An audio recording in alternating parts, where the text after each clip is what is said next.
Welcome to Dodgers Dogs as part of the Dodgers Daily Network. Casey Porter here, joined by Austin Brubaker on a beautiful Saturday morning, a day after the Dodgers pulled off.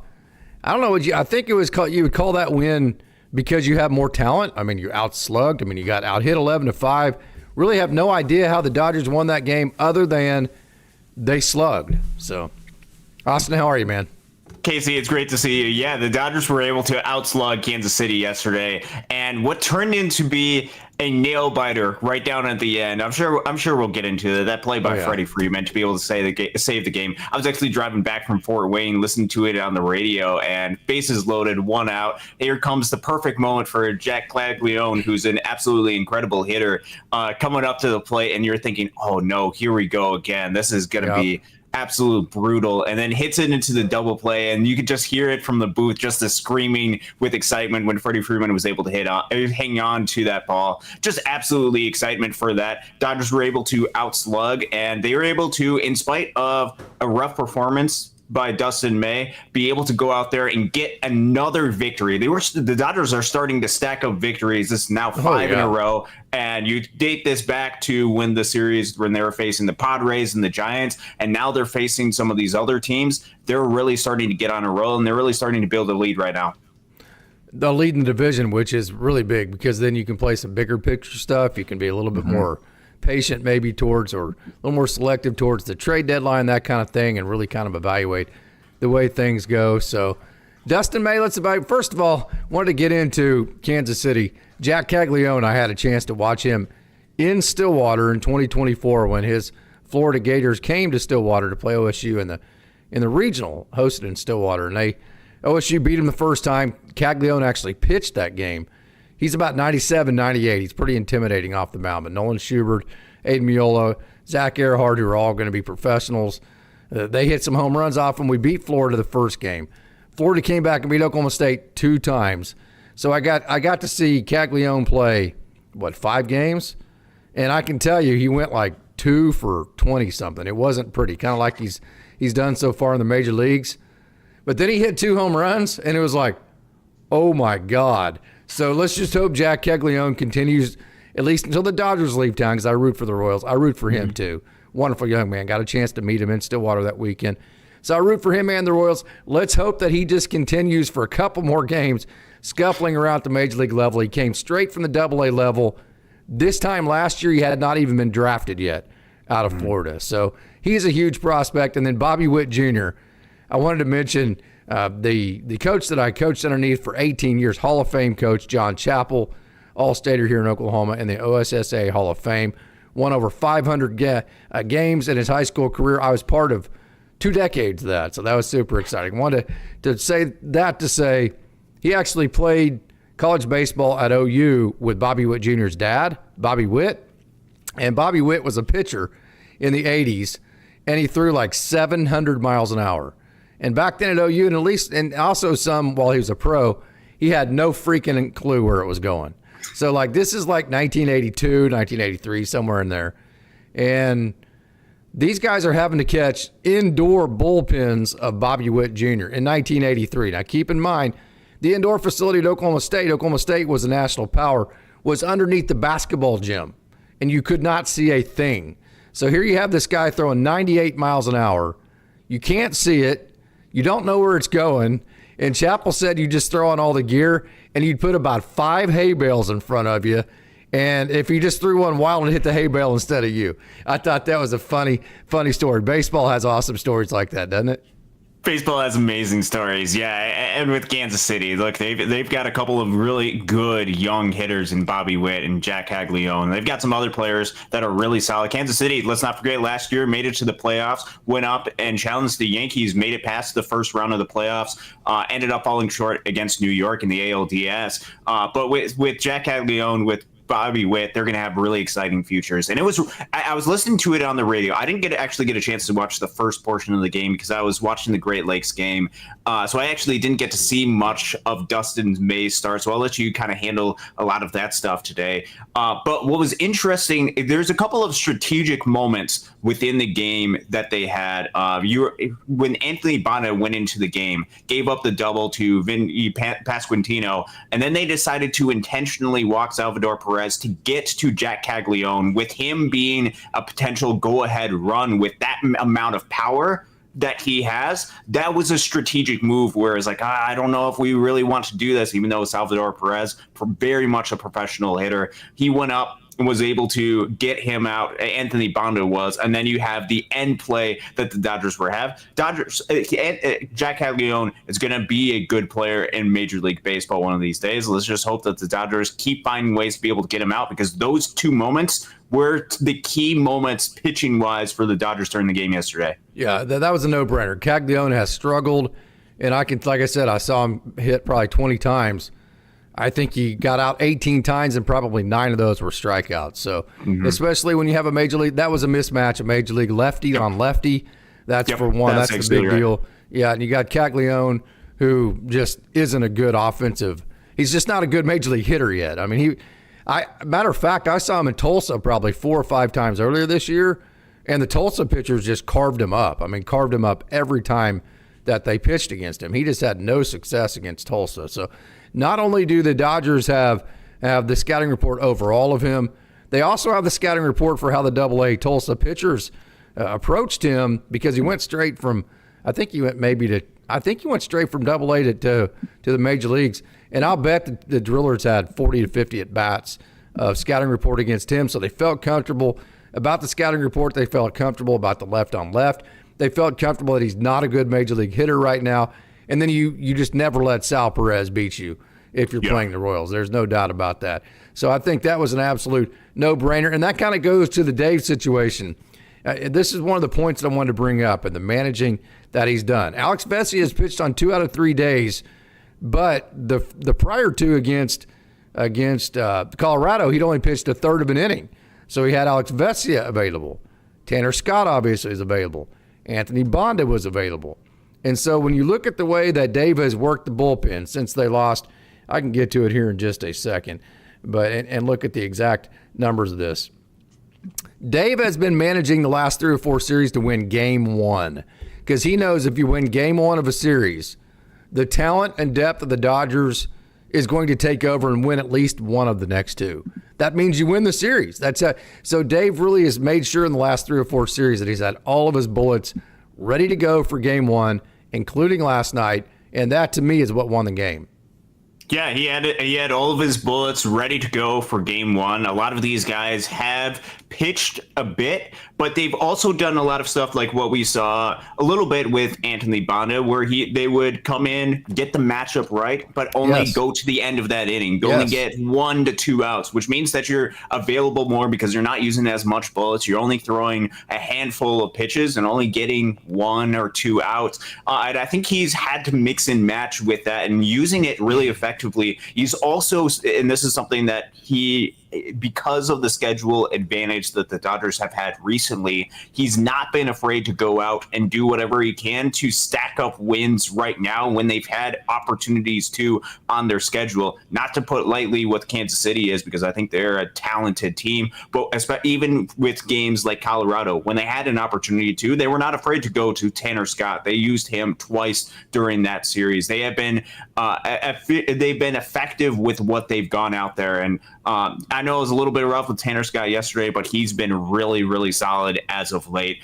I think Dave's done a really good job being able to mix and match, and this is what happens when you have a lot of depth of high leverage arms that you can turn to, that you can go to out of the bullpen. Is it allows you to have a lot of those different opportunities. Also, you got to give a little bit of a shout out to guys who went and bridged that gap. Guys like a Luis Garcia, guys like a Lou Trevino, who, man, I can't tell you how important those guys have been to the bullpen for the Dodgers, because this is the more innings that you rely on those guys, which, let's be fair, if everybody was healthy, they would probably not be on the Los Angeles Dodgers just based on roster-wise situation.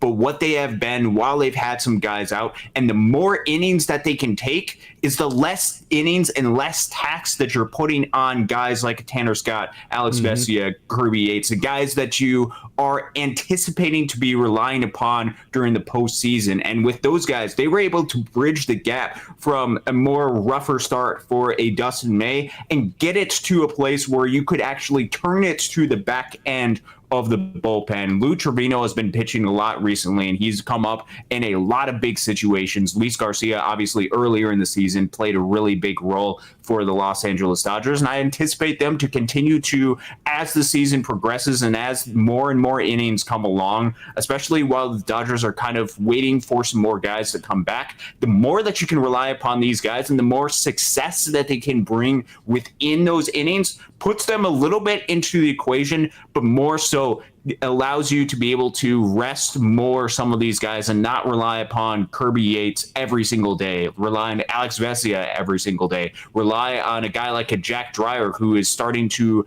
reach more towards the upper limit, at least on pace-wise, to what he's done in years past. It allows you to be able to rest more other areas of the bullpen. So Luis Garcia, Lou Trevino, being able to bridge that gap, so essential and allow the Dodgers to stay in this game and win this game.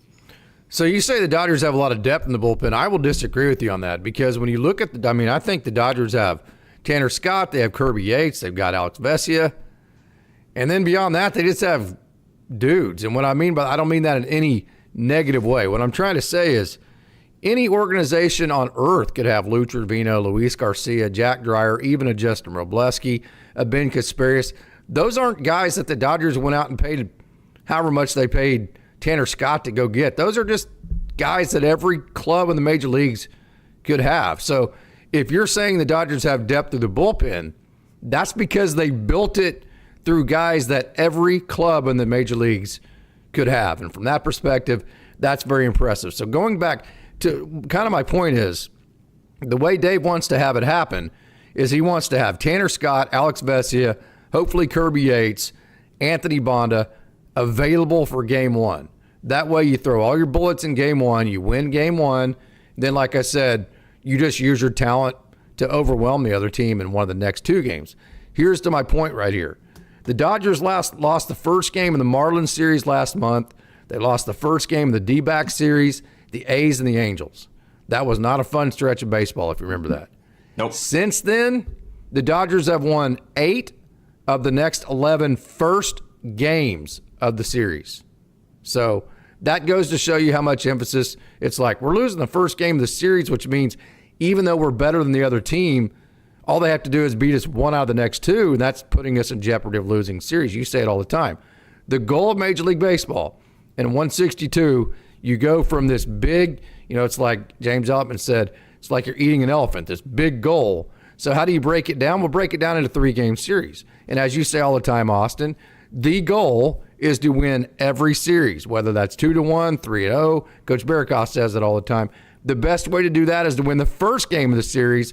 So when you have a bullpen that's thin, like in my opinion, the Dodgers is right now, I think the best strategy is what Dave has been doing and making sure that you have mapped it to where you have all your A-team bullpen arms ready for game one.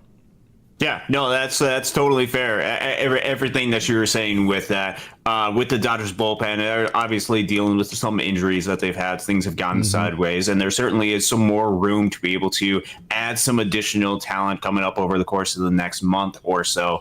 But it's about going out there and winning series, and you talk about it. It is a large thing to be able to, a large challenge to be able to overtake, especially if you're trying to win each and every single day. So it's trying to break it down as best as you possibly can. Yeah. And when you lose that first game of the series, then to win the series, especially in a 3-game series, it's, oh man, we got to go out there and win the next 2 games. And then it starts to feel, okay, that's a big challenge. And then you might start pressing a little bit.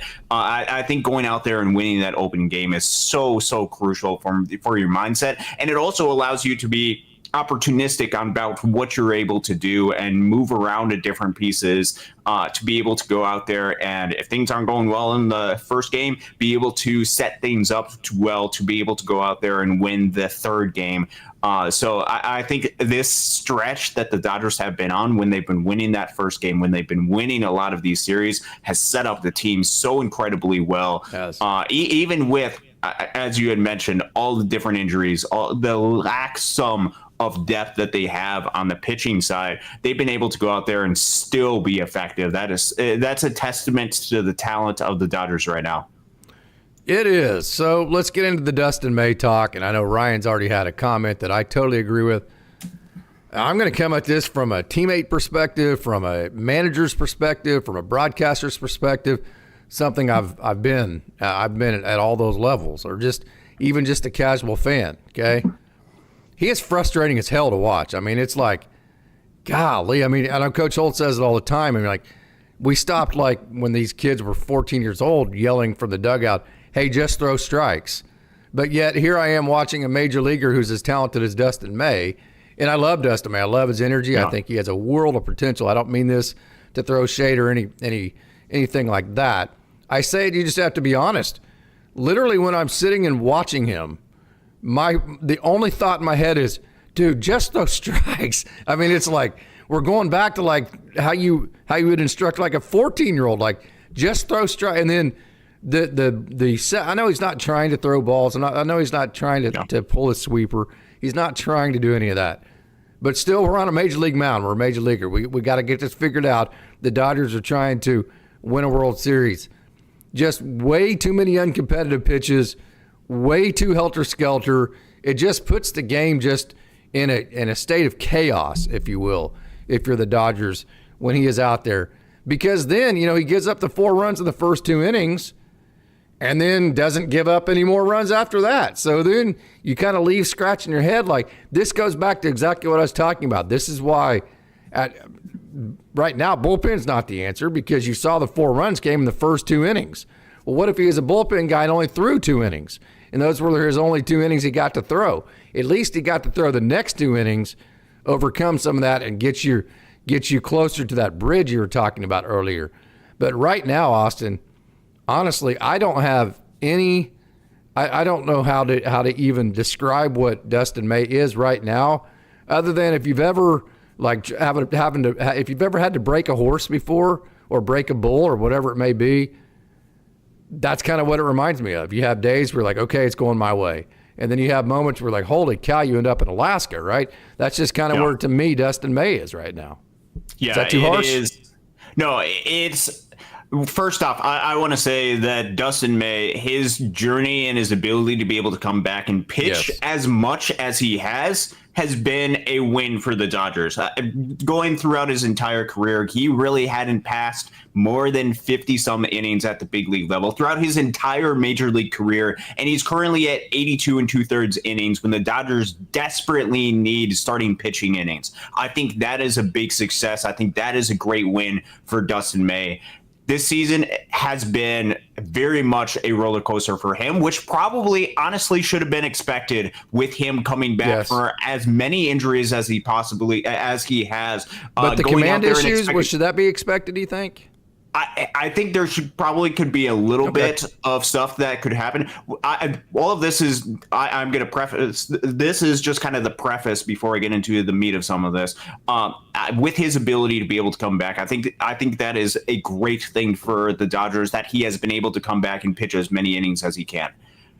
The difficulty with Dustin May and with his pitch arsenal, which mostly is kind of that sinker, that 2-seamer, one that pitches in, and then the sweeper that goes away, is when you're focused and primarily on those 2 pitches, you have to really be able to execute in order to be effective. Because they move so much. Because they move so much, and because that can lead to a little bit of wildness, or if you try to overcorrect, that can lead to stuff falling right over the plate, which I think hitters can take advantage of. And when they're hitting on one of those 2 pitches, which primarily that's 80% of the pitches at least that Dustin May is throwing, I think that is something that can get hit around a little bit. Looking at just some of the numbers that he has put up this season, one of the things that I've been doing is I've been averaging the different ERA estimators, the ERA, the expected ERA, FIP, XFIP, and Sierra, just because those can tell slightly different stories.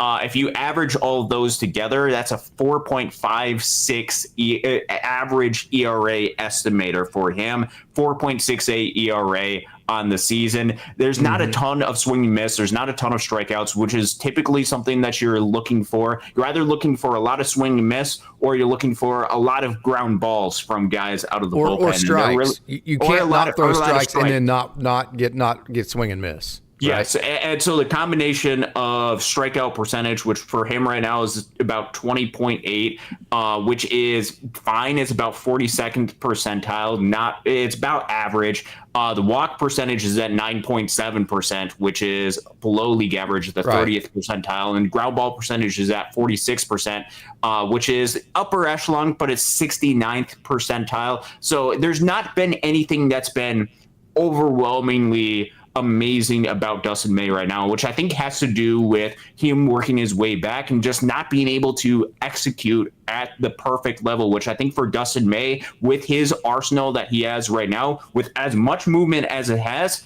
he still has to find a way to be able to execute on a consistent level in order to be effective. Yeah, when your arm doesn't feel this, I mean, if not that there's any pain or anything, but if it doesn't feel the same, the execution, the feels is what they call it, is what actually takes the biggest hit to that. So who knows what all we're not privy to any of that. Yeah. And I love Dustin May. I don't want to be negative. I'm not going to sit here and be a negative cesspool or anything like that. But you do kind of have to call a spade. And I will say, because I've seen him so many times in person, I have so much faith in how good he could be.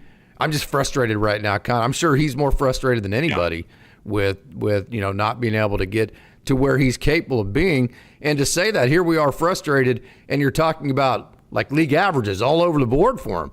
That just goes to show you right there just how talented he actually is, because when he does start executing the way he's capable, all that stuff's going to shoot back through the roof. So Shohei Ohtani, how about this? He has the huge night last night with a home run, which if you're the Kansas City Royals, you've lost 10 home games in a row. You've lost however many games you've lost, okay, in this stretch, which it's tough, okay? Whenever a team like the Dodgers comes into town, even though they had a big crowd last night, which we told you they would, I knew Kansas City would be jazzed up. When he comes out and hits a home run that first at bat and makes Kansas City have to play uphill the rest of the night, that's really tough. Now, I know Bobby Witt Jr. got him back on the high side for a couple of innings, but still that uphill battle is tough for a team like Kansas City. So here you have a guy like Shohei Ohtani who has a home run and a triple, basically wins the game offensively tonight. Tonight he can go out and win the game pitching-wise. And here's the thing about Shohei, well, he's not going to win the game because he's going to only be out there for a while. I really think today, okay, I've said it. I told you he was going to not do the up-down the first couple times out. I think today's going to be his first multi-inning outing. I promise you the Dodgers organization will be sweating bullets on that one, and it'll be so fun. Yeah, no, that's going to be so fun to be able to see him make that set, assuming that things go right in the first inning, because I think there might be that caveat if things go, okay, if he had to throw a lot of different pitches, it's, do we really want to risk it right now? But I think that, honestly, that's the game plan, because it's going to have to be the game plan coming up at some point if they want to go ahead and build him up and not just have him be a one-inning type of pitcher, which I think he is more than capable of pitching more than just one inning to start a game. That is so exciting. With Shohei Ohtani, I think we often take for granted what he does offensively and not realize just how amazing he has been on the offensive side, because when he's not hitting a home run every single at bat, it feels, something kind of feels off. But 29 home runs on the season, 295, 396, 649 slugging percentage, a 182 WRC plus for him on the season, 29 home runs said earlier. Shohei Ohtani is just an absolute force for the Los Angeles Dodgers. And the more that he's able to build up pitching wise, the more value that he's going to be able to bring, because it's not just that he's going out there and being both a pitcher and a position player. He is, every single time I talk about him on the pitching side, he is that bonus pitcher. He is taking away innings from the rest of the pitching staff that no other team can do. It's absolutely unbelievable the amount of value that you can get from a player like Shohei Ohtani. So let me go ahead and cut this over. I want to show you this video. Let me start the virtual cam. Let me actually get you on virtual cam here, Austin, and we'll get this going. This is Alexis Diaz. If you would, can you pull up Alexis Diaz's his major league stats when he was with the Reds, and then also his stats since he's been with the Oklahoma City Comets, AAA club of the Dodgers. So here's kind of the point here. We talked about the bullpen. You have Kirby, kind of that A-team bullpen with Vesia, Yates, Scott, Bonda kind of comes in and out of that. Dreyer's been good. Kasparius has been good, that kind of thing. Lou Trevino, Luis Garcia. But so let's talk about if the Dodgers if they need to bring up reinforcements. Let's say that Shohei Ohtani only goes 1 inning today. You have to use a whole bunch of guys. You need to bring up somebody from AAA Oklahoma City. The last time they did that, it was Jack Little. And we see him use that up-down train. So who is probably the next guy that is, in my opinion, maybe closest in line? I think you're seeing him right here. Alexis Diaz threw 1.1 scoreless innings for AAA Oklahoma City. He came in the 7th. This was last night. Came in the 7th, got a pop-up through a scoreless 8th. He went 3 up, 3 down in the 8th. He's had 3 outings at Oklahoma City. He's gone scoreless in all 3, and that's on the heels of going scoreless in his last 2 with AAA Louisville, who is the AAA affiliate of the Reds. So fastball 94, 97, in zone 50% of the time. He threw 7 sliders. 71% of his sliders were in zone. So break down Alexis Diaz in case he gets the call anytime soon. Of course, he'd have to get put on the is he on the 40-man? I'm not sure. He is. Yes. He is on the 40-man, okay. So they don't have to logistically be able to figure that out. So it's a determination of how much rest does the bullpen actually need. We might talk a little bit later about the counteractive move that might get taken place. Because there's a lot of talented guys that are a part of the Dodgers pitching staff. But we know throughout the course of the year, the Los Angeles Dodgers are going to need some reinforcements. And they took a chance with Alexis Diaz, who in the past, at his peak, was one of the best relievers in the game of baseball. Let's date it back to 2020. Let's go ahead and do 2022 and 2023. 2022 for the Cincinnati Reds, which was his first season at the big league level for them. Pitched to a 1.84 ERA and 63 and 2/3 innings, and all the underlying numbers were really solid. Then the next year, redoubled with that efforts, 3.07 ERA for them. And 67.1 innings. And you talk about he wasn't just a good pitcher, he was a high-end back of the bullpen type of pitcher. 10 saves in 2022, 37 in 23, 28 in 2024, which 2024, a little bit of a step back for him, 3.99 ERA.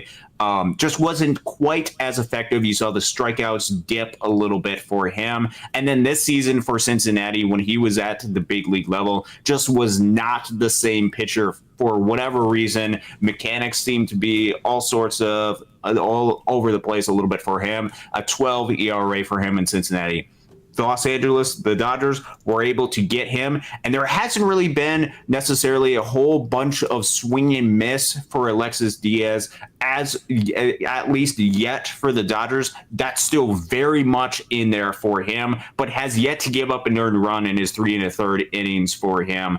Alexis Diaz, very talented pitcher. At some point, especially once they're able to unlock some of the things that might have been holding him back, this is the type of guy with an insane amount of upside, back end of the bullpen type of upside. It's about how long do the Dodgers want to work on this type of project to be able to try to get him to the place where he was previously. And I think if they're able to unlock some of that skill set, especially some of the swing and miss stuff that isn't quite there, at least in his very, very short appearances, just 3 1/3 innings for Oklahoma City. Once they're able to unlock that, I think then you could potentially see him be thrown into the mix and be one of those guys that the Dodgers could turn to. I'll tell you another guy that I think is getting close, and that's this guy. We've seen him before, Edgardo Henriquez. Edgardo Henriquez has been throwing very well as of late. So we're going to talk about him. We've talked about Alexis Diaz. This is Edgardo Henriquez. Then we're going to talk about Julian Fernandez. I wanted Dodgers fans to be very aware of how well Julian Fernandez is throwing right now. So Edgardo Henriquez, he continues to rehab. He is officially on Major League rehab. And actually what got him hurt last year, he had a left foot fracture, in case you didn't know. I think there's a lot of Dodgers fans that actually don't know what happened to Edgardo Henriquez. It had nothing to do with his arm. It was his left foot. He fractured his left foot. So his last outing, which was, last night? Total success, okay? 1 inning. Of course, it's only 1 inning, so, small sample sizes here. 1 inning, 1 hit, no runs, 1 strikeout, no walks. Here's all the underlying stuff.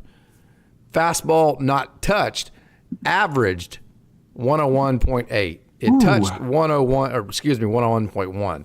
It touched 101.8. His cutter, sat, not hit. His cutter sat over 90 miles an hour, and it hit as high as 93. And so every outing in June, which is all but one of his outings this year, has been exactly one inning. The Dodgers have really scaled him. Hey, let's do exactly one inning. So he had back-to-back outings where he gave up 2, then 5 runs. But since its last 4 outings, he has gone scoreless. So Edgardo Henriquez scoreless in his last 4 outings in a row. And here's a big one. We talk about all that big stuff, but we know it's all about the control, right? He has not walked a hitter in his last 4 outings, and not last night, but his outing before that was a back-to-back. And we saw when the Dodgers go back-to-back, they're really testing to see if a pitcher is ready to handle the rigors of the major league level. So I think that back-to-back was kind of telling. I think that the lack of walks, and then also to combine with the big stuff, Edgardo Henriquez, I think, could be a guy that they would pull the trigger on today and be comfortable with. Yeah, it very well could be one of those guys that you pull the trigger on with him. Just dating back to, so he had the appearance back on the 10th of June where he gave up 5 runs. Just one of those starts, one of those outings that happened during the course of the rehab starts. If you look at the overlying numbers at AAA, you're like, I don't really know. Since June 12th, which was the appearance after that, so his last 6 appearances, 1.29 ERA during the 7 innings. He's got a 33% strikeout percentage during that appearance, and I believe only just 1 walk during that time period too. He's been really solid over the course of his last several appearances. You mentioned they had him go back-to-back days, the 18th and the 19th, to be able to see how he was able to do with that. And I think with Edgardo Henriquez, another one of these guys that's on the 40-man roster that hasn't put a lot of mileage on his arm through the course of this season. If there's somebody on the roster that might need a little bit of rest, or might be somebody where, okay, we need a little bit of reinforcements here, Edgardo Henriquez is one of those guys, those high leverage potential type of guys. Not saying that he will be when he gets called up, but he's got that potential because of the high velo. He could be somebody that could be a really, really nice addition to this bullpen.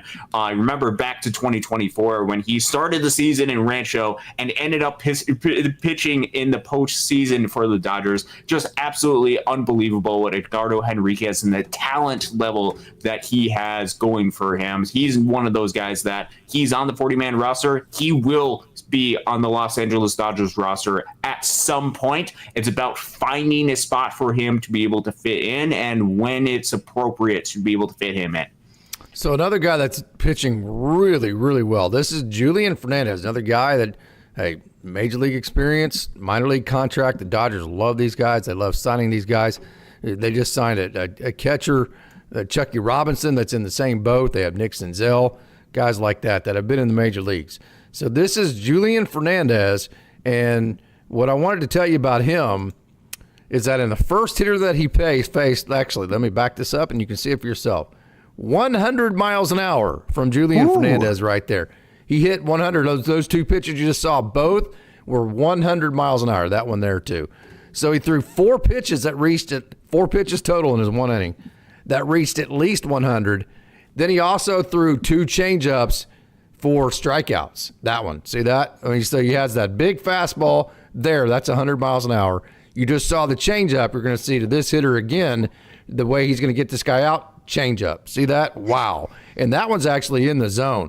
So Julian Fernandez is that fastball 100 miles an hour plus the 2 changeups you've seen. He's talking complete smack to the Giants AAA hitters. He is pumped up.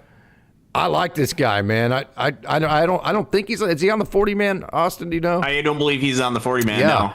This guy's good, man. Look at him, man. He's confident. He's cocky. I love it. Julian Fernandez is throwing lights out right now. Holy cow. I'll be honest. I have not had a chance to be able to watch a whole lot of Julian Fernandez. And whoa, that is that's really good. And you look at his numbers over the past month in particular, dating back to May 23rd. He's put up 13 innings, 2.77 ERA, 31% strikeout percentage, and a walk percentage under 6. That will play a FIP of 2.18 during that stretch. And you talk about the tools, the skill sets that he has, the fastball. This is somebody who has a little bit back in 2021 with Colorado big league experience, still fighting for a chance and opportunity to be able to get back there. man, looking at some of the stuff and the success that he has had put up recently, he keeps putting up some of these numbers and stuff. He very well could be a part of the equation for the Dodgers. He absolutely. I think he's making as they say, making the decision very, very difficult on the Dodgers. No doubt about that. And so we're going to get into Emmet Sheehan too, but I wanted to get to Tyler Glasnow. And just simply put, Tyler Glasnow is not. Matter of fact, I'm going to go ahead and get up. This is my footage that I took the other day. I enjoyed getting that footage. That was a lot of fun. I don't know if I have. Yeah, right here. This is his first inning from last night. Last night was rough for Tyler Glasnow. Holy smokes, he gave up. Let's see. Let me get to my post here on Tyler Glasnow. Let's just put it this way. It was rough. He was walking guys. He was getting hit around. It was just one of those deals to where just absolutely nothing was going well for Tyler Glasnow. So right here. The night last night total for Tyler Glasnow, 2.1 innings, 7 strikeouts, 5 runs, 7 hits, 5 runs, 3 strikeouts, and a walk. So only 1 walk, which is good. But so there was good and bad. He gave up the 5 runs. Here's the good. He threw 34 fastballs. The velo sat 96.6. Spin touched almost 2,700. Spin touched over 25, sat over 2,500. That's as elite as it gets. His slider touched over 92 miles an hour. So all the stuff was there, and the fastball was actually in the zone 65%. So there was a lot to what Tyler Glasnow did last night. That's what he's been doing. See that slider that he just pulled? That's been his big problem. Let me back that up and show you that one more time if I can get that. Let's see if we can get that exactly where that was at to a right-hander. If I can. No, this is a lefty here. I'm failing on that deal. Let me just go ahead and let it run through there. So there's a lot of stuff that Tyler Glasnow did last night. He threw strikes with his fastball at the perfect rate. All the metrics were there. But it's about pulling that slider. It's about the fastball up in the zone. He also threw 9 curveballs. 3 of those were in the zone. He got 1 swing and no whiffs on that. Second inning, he gave up a swinging bunt, and then he hit a batter. So he had the walk and a hit batsman. Then he struck out a guy and got out of that inning. And then the first inning was all the 4 runs. So a rough start for him. But if you go behind the hood, which the Dodgers will, the fastball was in the zone well. And so the velo, all that's good. See, that's the high fastball. You saw him pull a slider. That's been the issue with him. That right there. See the pulled slider, the high fastball back to back. That's been it. So not exactly sure where we're at with Tyler Glasnow. We'll see what the organization does as far as his timeline. Yep, and with Tyler Glasnow, I'm really not in any rush to be able to bring him back. And I know the Dodgers could use starting pitching. I know they could use a talent like Tyler Glasnow, but if he's not going to come back and be Tyler Glasnow, then I want him to be able to figure things out, to be able to figure out that slider, to be able to figure out the off-speed pitch. With him, the 3 strikeouts, decent enough. Giving up the 7 hits, not giving up a lot of walks, having it not be a command issue is a little bit encouraging, but obviously you don't like to see these type of outings when they come up for some of these rehab guys. We'll see if it's just one of those, okay, it was a bad rehab start. We'll go ahead and move forward, and he's able to be successful. If he is able to go out the next outing and have a successful appearance, I'll have a lot more confidence. But still, I still want Tyler Glasnow to go out there, build up quite a bit as he goes through the rehab starts, and want to see him have a little bit of success before I feel comfortable with him rejoining the Dodgers, because the goal right now, especially because the Dodgers have built up a little bit of a lead, is not have Tyler Glasnow pitch for the Dodgers in July and August. The goal is, if he is one of the 4 best starting pitchers, to have him pitch in October. Yep. So second rehab for Tyler Glasnow, second rehab that wasn't great. This is Emmet Sheehan right here. Emmet Sheehan, I think, is going to play a big role. And D-Mac covered that quite a bit on his last show. Well, let me show you this. Look how ridiculous this is. Now, keep in mind, Emmet Sheehan, this is going to be coming right around 100 miles an hour. So what I want you to see right here is watch. So let me back this up right here. Let me circle the 2 baseballs. See how they're in the exact same tunnel right here? One's maybe a little bit lower. So we're going to show you this with his changeup. So watch how they start out the exact same tunnel. Now watch the splits. Whoop! Look at that. One dives into, just absolutely tumbles into the dirt, and the other one Again, the other one, I'm going to back that up. The other one, I'm going to stop that. The other one rides the top of the zone. Now, how in the hell are you going to hit that if you're a hitter? I mean, come on, right? I mean, that's absolutely ridiculous. So let me actually show you his fastball slider. His fastball slider split. So, I mean, these are literally in the exact same tunnel. You see that right there, that ball right there, the two balls right there, Austin? They are literally coming out of the exact same tunnel. One is going to be a fastball. One is going to be a slider. They're going to be about 7 miles an hour different from each other. One's going to turn left. The slider's going to turn left. The fastball is going to continue to ride. As a hitter, how do you do this? I mean, seriously, watch this. How do you do that? I mean, that's Devin Mann. You remember Devin Mann, the Dodgers organization. Oh, yeah. How in the hell do you hit that?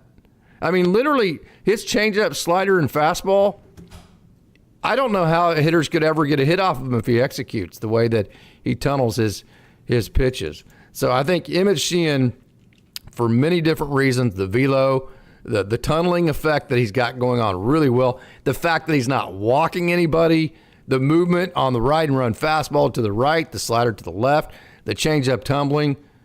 Boy, you talk about somebody the Dodgers could use. Of course, they have used him once. Emmet Sheehan, man, this dude is on fire.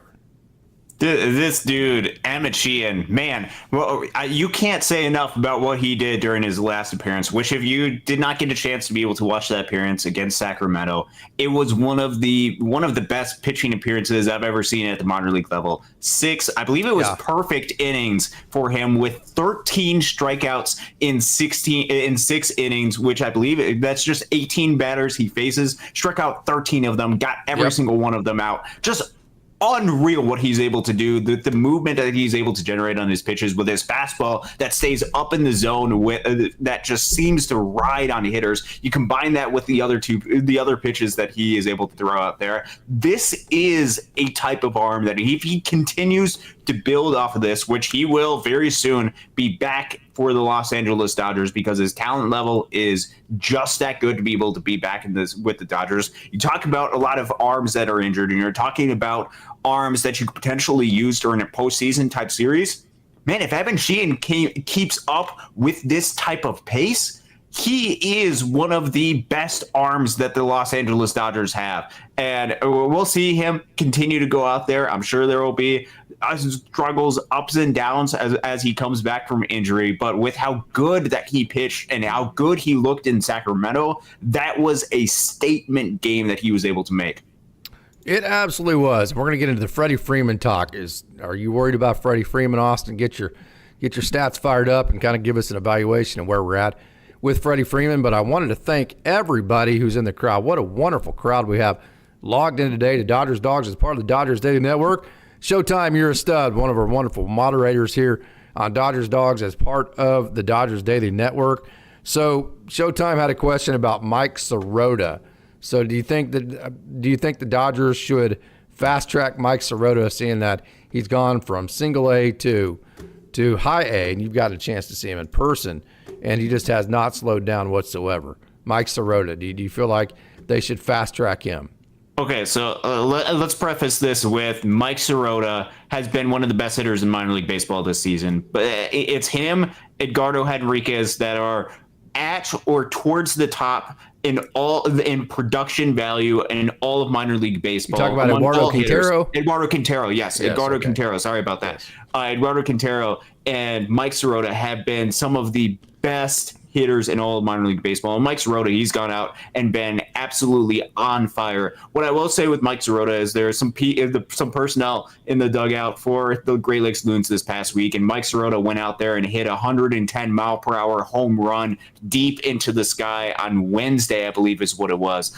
So they are very much taking note of Mike Sirota. He is a little bit older. He was older for the low A level. He's right around or maybe slightly older than what it is for the high A level. So if he continues to have the success that he has, perhaps it's something where they decide to look at him because he's gone out there and had a lot of success. He can hit for a lot of power. He just seems to be making really solid contact a lot of the time for Mike Sirota. So we'll see what happens with him.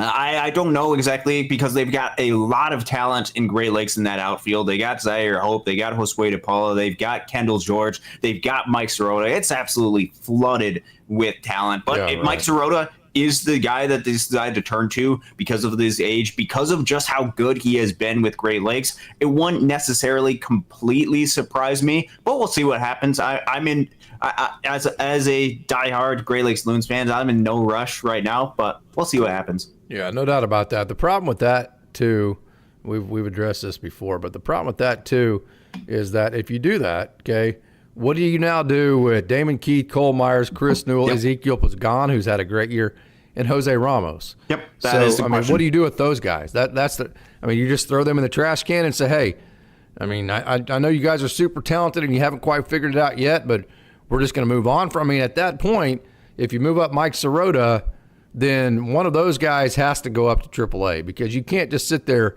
with Damon Keith, Cole Myers, Chris Newell, Pagan, Ramos, even John Rhodes can play the outfield, and then add Mike Sirota to that. They're just not going to get enough at bats. But then when you look at Oklahoma City, you have Ryan Ward, you have James Outman, you have Esteury Ruiz. Esteury Ruiz. I never get that name right. Esteury Ruiz is actually how you say it. You have all these guys that they need every day. You can't take at bats away from them. So it's more about to me, it's more about the logjam and the fact that the Dodgers don't need Mike Sirota this year or next year.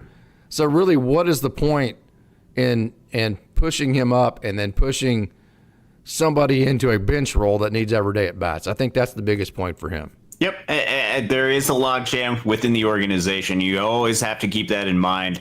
And there's a lot of talent that is above each one of these levels. So be patient; they'll figure it out. Yeah. And Mike Sirota will eventually find his spot in the upper levels. But also, I think the Dodgers are in a good spot right now. And Mike Sirota is not going to help out the Los Angeles Dodgers at the major league level in 2025. So I think they can be patient with him a little bit. I don't think it would be next year. Maybe. We'll see. I've been wrong before, but there's a pretty big logjam. What a great question, Showtime. Thank you so much for that. Ryan R. has had some great comments. Thank you so much for joining Gregory. Bob Tan, we have just a wonderful, wonderful crowd logged in to Dodgers Dogs as part of the Dodgers Daily Network. Okay, Austin, break down Freddy Freeman. I know they played him through the ankle stuff. The slug hasn't been there for a while. Still, the base hits were. Where are we at with Freddy Freeman? It is rough. June has been extremely rough, not just with Freddy Freeman standards, but in comparison with just him and the entire Major League Baseball. First off, got to give credit for Freddy Freeman where credit is due. Defensively, the play at first base saved the game for the Dodgers. If he doesn't make that, there's a very good chance that the Dodgers end up losing that game. So got to give him credit for that. Defensively, he's been really solid. Offensively, during the month of June has been about as bad as it has ever gotten for Freddy Freeman. 174 in the month of June, 248 on base percentage, 217 slugging. That's a 32 WRC plus. After we were talking about potentially Freddy Freeman being towards the top of MVP voting type of categories, he has, during the month of June, put up a negative 0.7 FWAR, which position player-wise is tied for dead last in Major League Baseball in the month of June. It has been a real struggle for Freddy Freeman. He has not been able to figure things out offensively at the plate. Now, this is not to say that Freddy Freeman isn't going to figure things out. He's Freddy Freeman. Of course he's going to be able to figure things out. He will have to be able to figure that out. But as far as the overall month that it has been, it has been real rough for Freddy Freeman. So it's a hope that he's able to figure things out. It's a hope that, really hope he's not dealing with anything more injury-wise than what is being reported. There's always that possibility. But with Freddy Freeman, if he needs some additional rest, that's what he needs. And they've got Dalton Rushing, who has the ability to play first base. He's played in the past and is still looking for potential opportunities to play a little bit more. I'm not sure that Freddy Freeman's going to want to be able to take that rest. I think he's wanting to try to hit out of it. So it's continue to throw him out here and trust with the track record that he has that he's going to be able to figure things out. Shohei Ohtani, he gets the start today. It's going to be super, super exciting. So first of all, here's the question. 1 or 2 innings, I say, we covered this. unless the first inning goes completely sideways and he throws 35, 40 pitches, something like that. I do think he's going to throw multiple innings, 2 innings today. I think that's going to happen. So here's my question for you there. We've seen what's happened even to the great Freddy Freeman trying to play through injuries, whatever it may be, with the ankle. The last thing you want is Shohei Ohtani to come up with a sore shoulder or whatever it may be, because that can affect your hitting too, because it affects your muscles in your shoulder, which affects the way you swing the bat, your bat speed, that kind of thing. So we brought this up, Coach Barikoff did Sunday. If he does throw 2 innings and gets up there around 40 pitches, 45 pitches or so, does Shohei Ohtani play tomorrow? It's a good question. Because it's Shohei Ohtani, I will say yes, but it also wouldn't surprise me if the Dodgers wanted to rest him and see what happens, especially because it's a day game right afterwards going into an off day. You could provide a little bit of Shohei Ohtani additional rest, which I don't know. He hasn't really gotten a whole lot of rest. He seems to be one of those guys that wants to go out there and play every single day. Oh, he's not. You're going to have to tell him, sorry, Shohei, we're just doing this. He's not going to agree to it. He's going to be pissed. I will say if the Dodgers win the game tomorrow, that would not be that would not surprise me if they decide to do that. Or if they win the game today, I should say. If they win the game today and then they've already won the series, then you would be able to provide him with a day off going into the off day. Wouldn't completely surprise me. So here's the thing. I mean, Hae-Sung Kim, who's, I had my Hall of Fame coach that I coached under, John Chappell. He made a statement to a parent that he never made it one time, never made it again. He goes, he got mad at him. Chappell was great, very political with parents. I wasn't. I was very blunt. I was like, my philosophy was, you can tell the way I talk. If you're asking me a question, I'm assuming you're going to want the answer. So you're getting ready to get the answer in terms of the way I see it. And I promise you it's not going to be what you want to hear. So you make sure, are you sure you want to hear this answer? A lot of times, even though they say, oh, yeah, I want to hear it, they weren't happy with what they heard, right? I mean, that's kind of how it goes with parents. Chappell was way more political. So he had a parent one time, and a parent actually accused him of only working with the one hitter on the team who was hitting 400. And he goes, are you kidding me? He goes, I guarantee you, I have never sat down and never will set a hitter that's hitting 400. And then, 2 weeks later, he had a kid that he knew probably wasn't going to make it but he got hot for 2 games, and he was hitting 412, and he didn't play him that 3rd game. And I was like, you just lied to that parent. Oh, snap, I did. So that kind of goes to that. I say all that story. There's a million different we have those kinds of stories at every level. Baseball is the same. It's just the players get better. So I say that to say, here you got Hae-Sung Kim, who hasn't played, in 4 games and has one of the best batting averages on the team. You got Dalton Rushing, who you have to be creative to find him enough at bats. He's already proven that. So why not use that perfect built-in excuse? Hey, Shohei, why would we play you the next day? We've already won 2 out of 2 games of the series. We already built almost a 7-game lead. These dudes need touches. They need outings. They need at bats. Why wouldn't we sit you in this situation, right? Now that would be my approach, and I would not play him tomorrow, whether they win or lose today. And you can totally see it's going to be fascinating to see how the Dodgers approach, especially as Shohei Ohtani continues to build up, and you want him to be able to have a little bit of rest. Now, during a postseason type series, if Shohei Ohtani is going out there and starting some type of game or pitching, postseason is different. He's going to have to go up and go up and hit no matter what during that. So they might at some point, if they decide to go out and hit him, because they know that they're going to want to do that during a postseason series, make sure that that's a little bit of a habit. Perhaps that could be something they should do. But you bring up a really good point with Kim, who has not been playing really at all recently, and with Dalton Rushing, who they know that they have to find some ways to be able to get creative and get him some at-bats, which the past couple of games have been much better offensively for Dalton Rushing, making a little bit more contact for him. I think they're going to have to find some sort of ways to be able to maneuver things out. With Kim, I really don't know what's going on or what the organization's plan.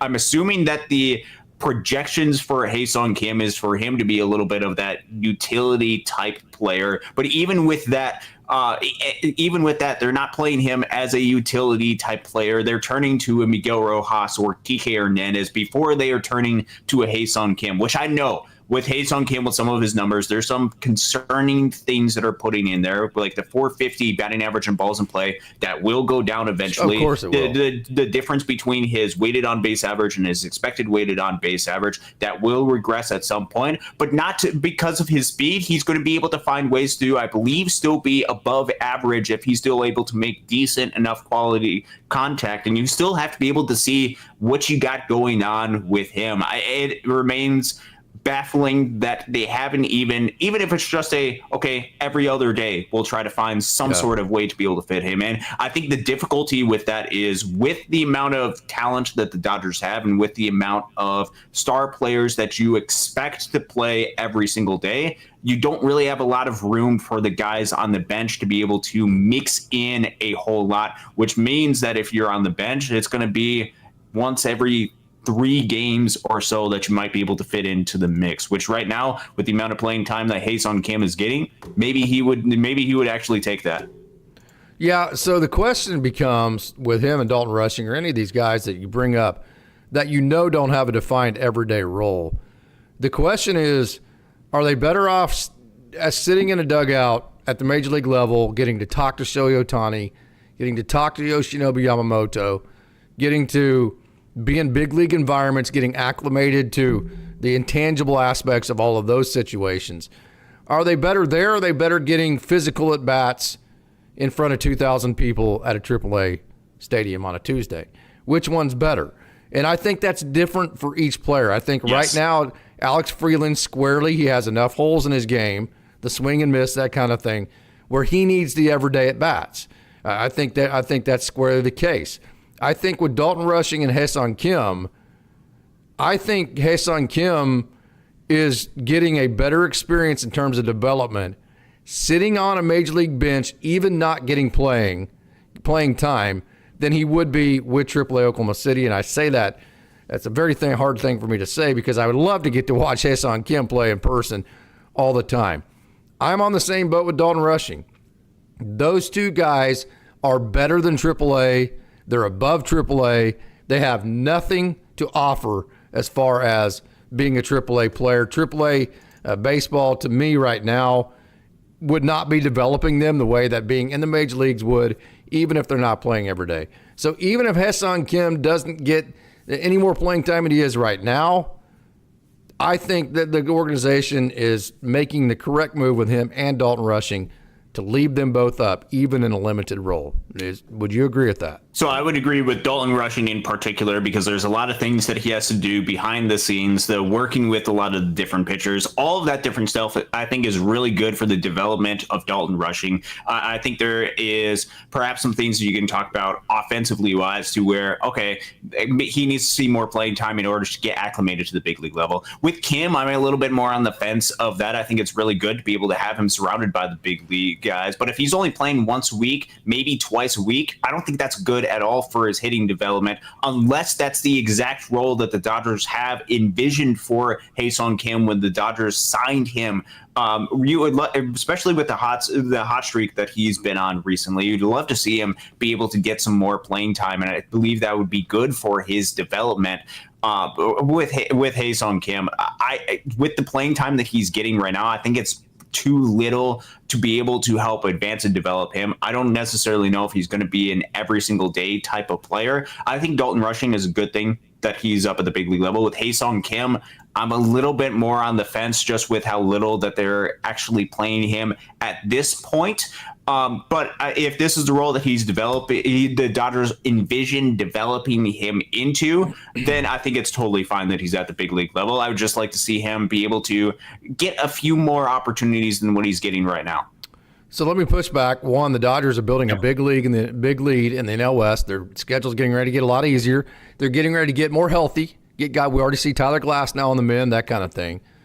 So they're getting ready to be able to play the big picture, which means if you're playing the big picture, you're going to have more opportunities to play your prospects. Yep. Which that big picture outlook, that's exactly what that should do for you. That's why in this incarnation of the Dodgers, I think last year it was very important the Dodgers be very close going down to the stretch because I think they needed that competition to keep them sharp. I think this year it's more important that they go out and blow out the NL West, Give runway in big picture mode to Ha-Seong Kim and Dalton Rushing to see what they have next year, to see if they can actually get younger and that kind of thing, and see what they have. So there's pushback number one. Pushback number two is he's been a hell of a lot better major league offensive player, even in the playing time he's gotten to this point, than he was a minor league offensive player. So what is he gaining being in the minor leagues, even though he's getting everyday at-bats? Those everyday at-bats did not make him a better player, obviously, because he's been a better offensive player as a major leaguer. So I would suggest that the environment, being around Shohei Ohtani, kind of like Andy Pages being around Teoscar Hernandez, I would say that has helped him be a better player more than the everyday at-bats at AAA. How would you explain that away statistically? Okay, how would you defend so with Ha-Seong Kim, I think this is important to remember for him when he was spending a lot of time at AAA. When he started out the season for Oklahoma City, he got off to a really, really fast start and was performing really well. You got to see a little bit of power in Ha-Seong Kim's game. But as the season kind of dragged along, and as he got a little bit more plate appearances, pitchers started to adapt to him a little bit more, and you started to see some of that swing and miss starts to fit into there a little bit more, which is my fear a little bit with Ha-Seong Kim. Not sure the Dodgers organization's fear with him is that as professional hitters start finding those holes and Ha-Seong Kim's swing, they're going to start to take advantage of that. And it's a process at the major league level that you have to go through to be able to adapt as you go along. This is something that we saw and we continue to see with guys like Andy Pages. He's continually been able to find ways to be able to adapt on the offensive side. And I think that is a process that at some point Ha-Seong Kim's going to have to go over, because if all of these numbers start regressing back to what the mean actually is for Ha-Seong Kim, you could see some of that struggle. And especially if he's not getting a lot of playing time to be able to overcome that struggle, that could be a really difficult thing for him to be able to overcome, because I want Ha-Seong Kim to face against left-handed pitching a little bit more, because there's going to be times at the big league level where he's going to have to go against left-handed pitching. I want to see him to see a lot of high velo, because I want him to be able to develop that. And if he's not spending a lot of time being able to see a lot of those things in a in-game type of setting, I think there's going to be long stretches where he's on the bench, where he might go through a stretch like what Dalton Rushing is going through to start his big league career, where there might be a little bit of swing and miss, or there might be a little bit of a struggle, and then he might start to press a little bit. So I think that is the danger when we're talking about Ha-Seong Kim, is I think we've seen him go off to a lot of fast starts, but then pitchers might start to adapt to him a litted bit. And I wanted to see him fight through those struggles, fight through those adaptations to be able to find the type of hitter that he can be, because I think we've seen the potential with Ha-Seong Kim, and he's an incredibly talented hitter. And there's a lot of stuff to be able to like about him. Being able to unlock all of those different pieces, I think, is going to create the best version for Ha-Seong Kim going forward. And this is something that he's going to have to go through at some point. So then I think the Dodgers are trying to mix and match, so they try to delay that as much as they possibly can. But at some point, he's going to have to do that either at the big league level or at the AAA level. You send a guy through that whenever he knows he has an everyday role. Whenever you can put his arm around, you can put your arm around him whenever he's going through a 2-22 patch like Zaire Hope just got through. You say, "Hey, son," Coach Holt did this to me 1,000 times. Dude, you're our starting second baseman. You're going to be our starting second baseman for the next 140 games. This is a small microcosm. So you're exactly right that he's going to have to go through, pitchers finding his holes, him having to adjust, going through rough patches, that kind of deal, getting over all that. He's going to have to do that. Now's not the time to do that to him, though, because he does not have an everyday defined role. If that happens to him and he gets overexposed at this point without an everyday role, and he's only playing every second or third game, then he's going to sit there and just stew about it for 2 days. And then at that point, he's going to start pressing, and it's going to help absolutely nobody. So I totally agree with you that he's going to I think the pitchers are going to figure out that pinwheel swing. They're going to throw velo up and in. We'll see if he adjusts to it. There will be an adjustment period. He will slow down substantially.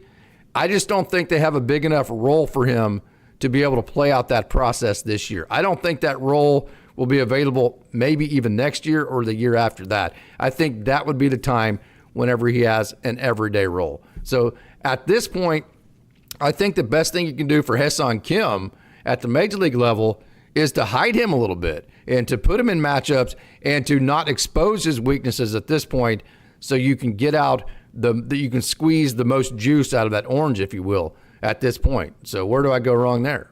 So I will say that is the strategy that apparently the Dodgers are going down. So then it becomes okay, when exactly do you want him to go through that struggle? Do you want it to be this year, or do you want it to be next year? And if that's the role that the Dodgers have envisioned for him, which is more of a once every 3 days type of player, then they're doing the right thing with what they're doing, and they're putting him in the best matchups that he possibly can be put against, or what they feel like he can be successful at, which I don't think that's a bad thing at all. I think that's actually a good thing to matchup wise, who you think is going to actually have the best chance to be able to be successful. But this is something that a process that if the Dodgers want him to be that type of player, they're going to have to put him through, whether that's at the AAA level or whether that's at the major league level. And they seem to be keeping him at the major league level to be able to overcome that process. So it'll be a fascinating development to see how they decide to play Ha-Seong Kim going forward. 100%. So I cut over to Andy Pages. We're going to show minor league video of Andy Pages. That's okay, because I can't show a whole lot of man. We want to continue to roll this. So we've seen the defense from Teo Hernandez. I'm going to ask you point blank. I'm going to cut this back over so people can see your expression when I ask you this question. And Austin, you're one of the best of all time of telling me to get the hell out of here, right? And bringing the juice behind it. And most of the time, you convince me that I'm wrong. That's a whole fun process to go through. I'm of the opinion, hey, I want to win a World Series. I love all these guys. Man, Andy Pages is a way better outfielder than Teo Hernandez. Correct or not correct? Very much correct. A lot better defender outfielder. Mm-hmm. Tommy Edman is a better outfielder than Teo Hernandez. He very much is, yes, in center field. Teo Hernandez is a better offensive player than Michael Conforto. Yes. Okay, so why not have Andy Pages in right? You have. I know we beat this horse, but you have Tommy Edman in center. Occasionally you can throw Ha-Seong Kim out there. That's another way. I know people don't like that, but that's another way, again, a creative way, like we're talking about Dalton Rushing. Giving Shohei Ohtani the day off after he pitches, that's a great way, creative way to get Dalton Rushing at bats. A great way to get Ha-Seong Kim at bats is Tommy Edman. Yes, he's your center fielder, but not for 162 games, right?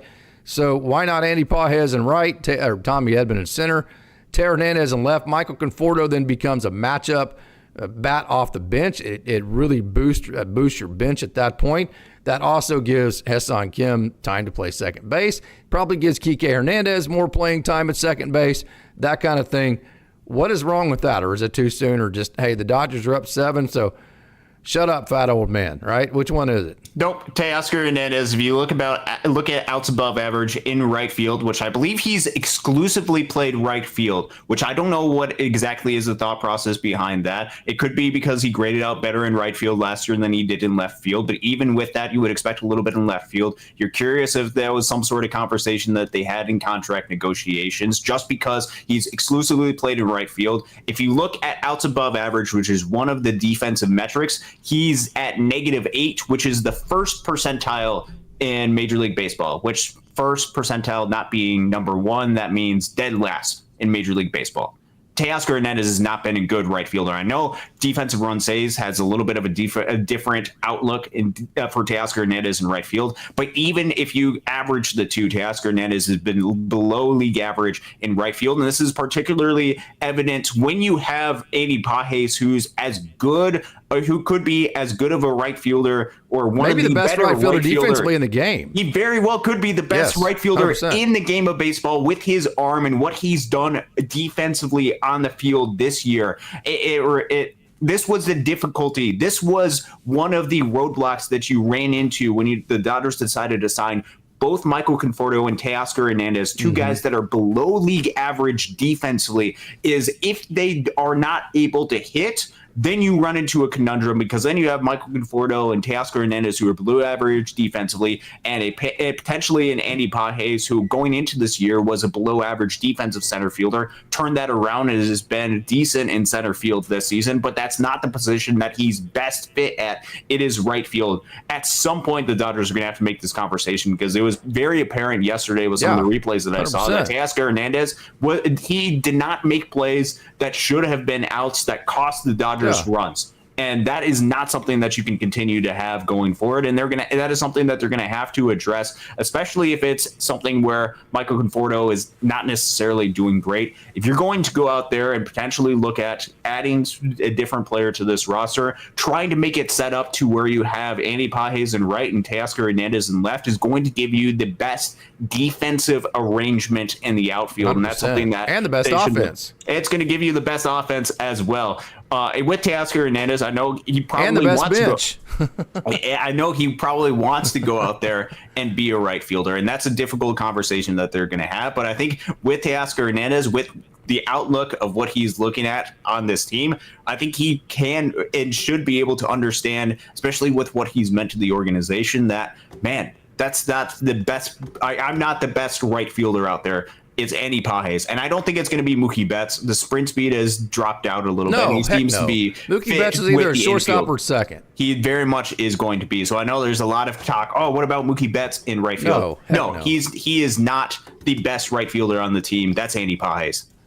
Oh, not even. Yeah, I not even close when you put arm, and Mookie Betts isn't the same type of explosive athlete as he was.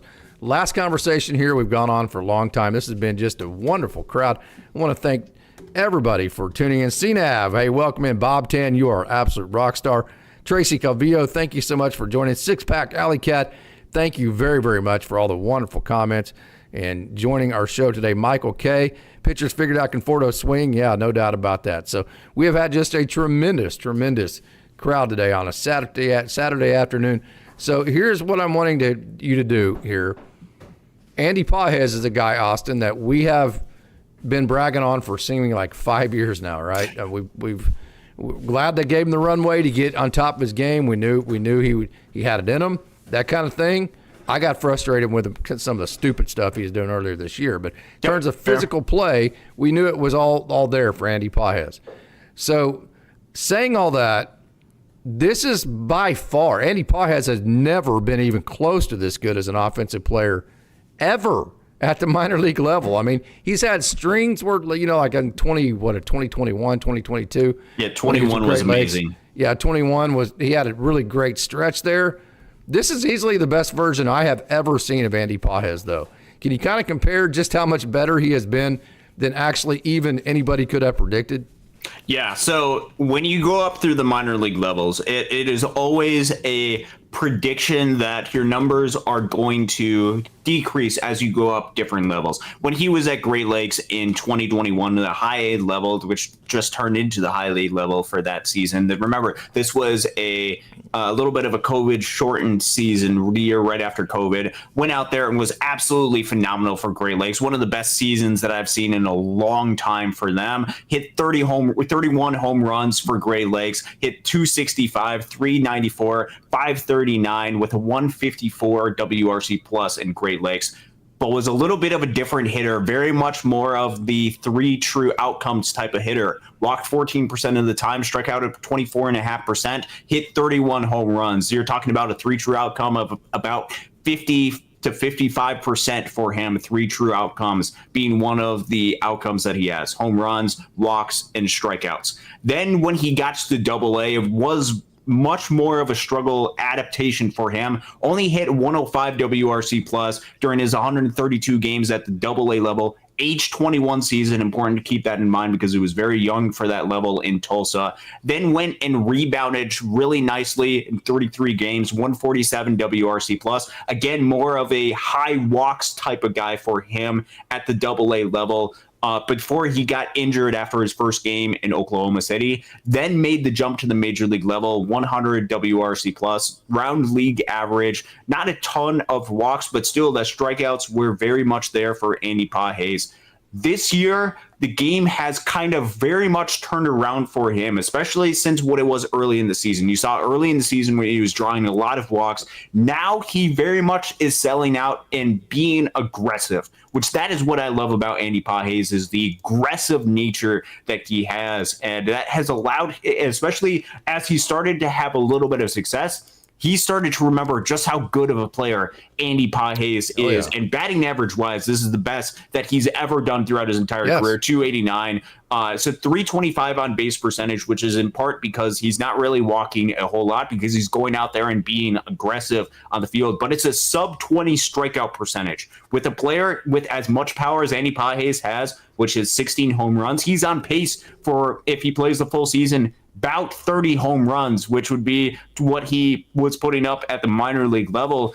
He's going out there and being incredibly productive. At the major league level, it's about a 129, 130 WRC plus, which is absolutely unbelievable for Andy Pages. He absolutely deserved to be in the top 6 of National League outfielders for the All-Star voting, which I don't know how much of the All-Star voting actually matters, voted by fans, but he absolutely deserves that recognition. Andy Pages has been unbelievable. And you talk about the defensive output that he's been able to produce. Man, it has been incredibly valuable for Andy Pages. Looking at overall, I just want to look at the overall outs above average. He's at a 6.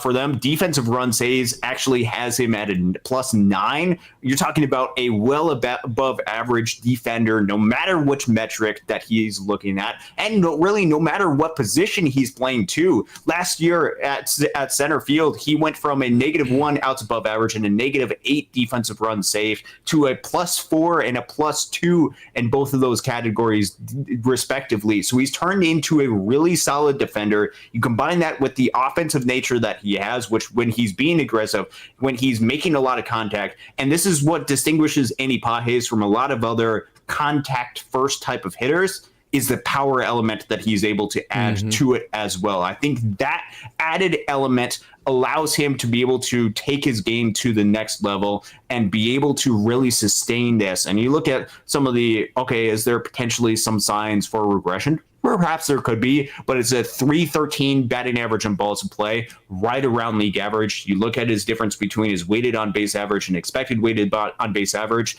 about the same as well. So this is the type of player that Andy Pages is. He is absolutely incredibly valuable for the Los Angeles Dodgers, and he's gone out there and been so successful. The best thing that could have happened, you're talking about position player wise, is having somebody like this emerge in the system, and Andy Pages is allowing for the Dodgers to be able to have a lot of sustained success. And it's so great to be able to see it, because this very much was in there. Been a little bit of an up and down journey for him going through the course of the minor leagues, but to see the success that he's having now, man, it's so fun to watch. And Tracy brings up a great point here, is that, hey, do you have to pay him now? It's like, no, because he's under team control. I mean, he's not even eligible for arbitration until, I think, I'll look that up in just a second. CNAV says he's not even. CNAV's always right on these things. So I'm going to go ahead and say this on the air because I trust CNAV. Not even eligible for arbitration. So not, arbitration until after next year. So this is another reason. Not only do you get younger and more athletic and more exciting on the field, but off the field you get a lot cheaper. Oh, yeah. So he will be, based off Fangraphs, he will not be a free agent until after the 2030 season. After the 2030 season was when Andy Pages is going to be a free agent. So there could be, if you wanted to do some sort of early, there's a lot of other teams that are doing early signing guys and trying to get them on cheaper deals, signing them to long-term deals. I don't think it's a situation where the Dodgers have to do that. I think they're going to take advantage of him being cheap, because that allows you to be able to go out and get other players on the free agent market. No doubt. Having a player like Andy Pages allows you to have and go out and get ace-level pitchers. And I think you need these type of players to be successful in order to have sustained success. Otherwise, you're loaded with a bunch of contracts that are getting too cheap or too expensive with aging players. And then if you don't have players to be able to help sustain that, you're going to kind of age out of your contention window. And with having Andy Pages, this is one of the guys that's helping prevent the Dodgers from aging out of contention. Yeah, 100%. So Monday, Austin, if you have your show on Monday, here's the first two topics. We have it right here. Dodgers are working on adding Sandy Alcantara and Aroldis Chapman. So that needs to be your first topic, whether that would be good or bad for them. Does that sound good? Oh, I've got so I've tried to make sure that I don't talk trade deadline before July, because I think a lot of that, I want to give guys as much of a chance to be able to. It's the 30th, though. You're good. It is the 30th. Yeah. But what I was saying with that is I've also done a lot of prep in order to do that. So I actually have a little bit of a big board of different potential names with that. I don't think I have an Aroldis Chapman on there, but I do have Sandy Alcantara of Miami. But there's a lot of different other guys that you could potentially look at. So maybe on the show on Monday, we'll be able to at least take a little bit of a sneak peek into some of that. And I'm sure there will be more coverage as we hear more rumors and stuff. But certainly the Dodgers are going to be looking at pitching. All right, man. This has been a great show, Austin. I appreciate you joining, brother. This has been great. Great job, man. Oh, I appreciate it. It's super fun. I got to drive down to Fort Wayne in a little over an hour or so, head back to watch Great Lakes again. Man, when you have an outfield of Mike Sirota, Kendall George, Zaire Hope, Josue De Paula, when you have other players, Joe Vitrano's on the team, when you've got Logan Wagner, got a lot of offensive output, man, it's a fun team to be able to watch. I was communicating with Joe Vitrano just last night. Said, hey, man, looks like you're getting comfortable and trusting your hands. He's like, yeah, that's the big thing. Just got to let the ball get a little deeper and just trust the hands. He's a really handsy hitter, so great hitter there. So, hey, this has been a lot of fun. I want to thank what a great crowd we've had. It's always awesome to get a great crowd in here, get some great comments and topics, and get a whole bunch of different perspectives, always, in the respectful way, not like the, hey, he sucks or she sucks. It's always, this is why this community is the absolute best, not the biggest. It's so respectful and it is so smart. So to all you Dodgers dogs out there, I cannot thank you enough for logging in and everything that you do for Dodgers Daily. Dodgers Dogs is part of the Dodgers Daily Network. You are the best. So until next time, which will be tomorrow night with Coach Barikoff and then Monday night with Austin, I want to thank you one more time and remind you it's a great day to be a Dodger.